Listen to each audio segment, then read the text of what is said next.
السلام علیکم.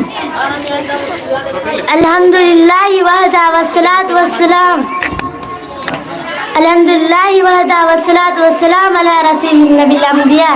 اما بعد فاعوذ باللہ من الشیطان الرجیم. بسم اللہ الرحمن الرحیم. واذکر اذ انتم قلیلا مستضعفون فی الارض تخافون ان یتخطفکم الناس فآواکم وأيدكم بنصره ورزقكم من الطيبات لعلكم تشكرون.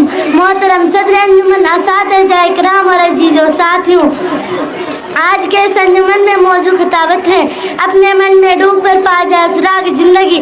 سامعین بج میں نے آپ کے سامنے سورہ انفال کی ایک آیت پڑھی ہے. اس آیت کے روشنی میں آج کے مسلمان اپنے آپ کو پہچان سکتا ہے.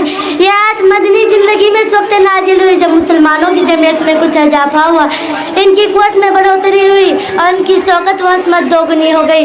ارشاد فرمایا، یاد کرو اس وقت کو جب تمہاری تعداد بالکل نہ کے برابر ہی تھی. تم روئی زمین پر بہت زیادہ کمزوری اور لاچاری کی زندگی گزار رہے تھے اور تم اس بات سے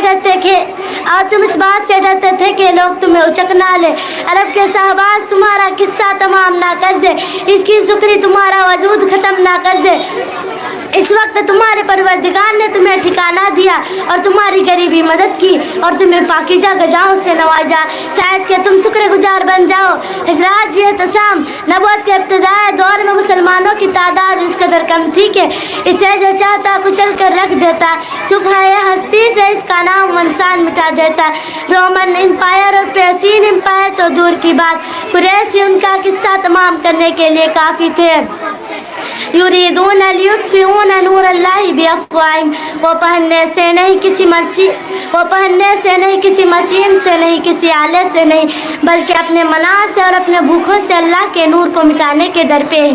اس وقت کسی بڑے سے بڑے بلند نظرہ، بڑے سے بڑے حوصلہ، بڑے سے بڑے سیاستداں، بڑے سے بڑے قائد اور بڑے سے بڑے پیشین گوئی کرنے والے نے یہ نہیں کہا تھا کہ اسلام ایک دن بڑی جماعت کی شکل میں ظاہر ہوگا اور پوری لاؤ نساؤں کے ساتھ میدان میں اترے گا اور پوری قوت کے ساتھ مقابلہ کرے گا اور اسلام مخالف طاقتوں کو ناکے چنے چبا دے گا.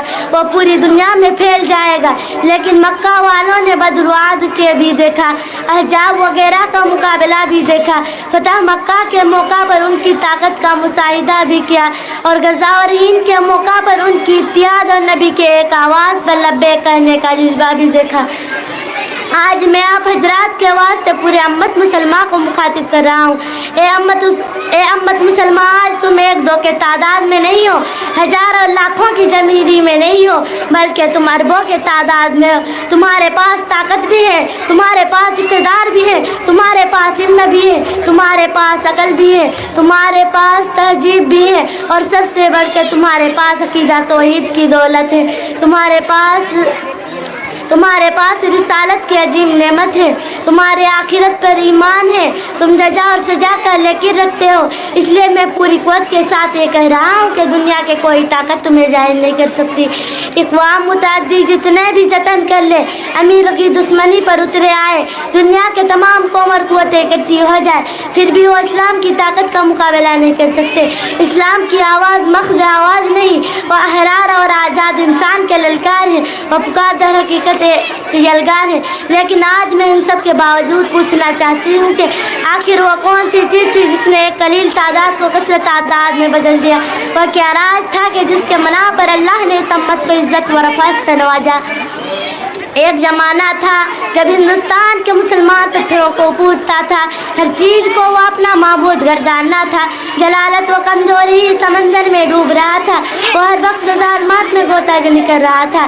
یہاں ہر قوم اپنی صفات بھول جاتے تھے، اپنی تہذیب سے ہاتھ دھو بیٹھتے تھے، وہ اسی ہندوستانی صفات میں گل مل جاتی تھی. لیکن اللہ نے ہم پر احسان کیا، ہمیں جلالت سے نکال کے صراط المستقیم کا پتہ بتایا،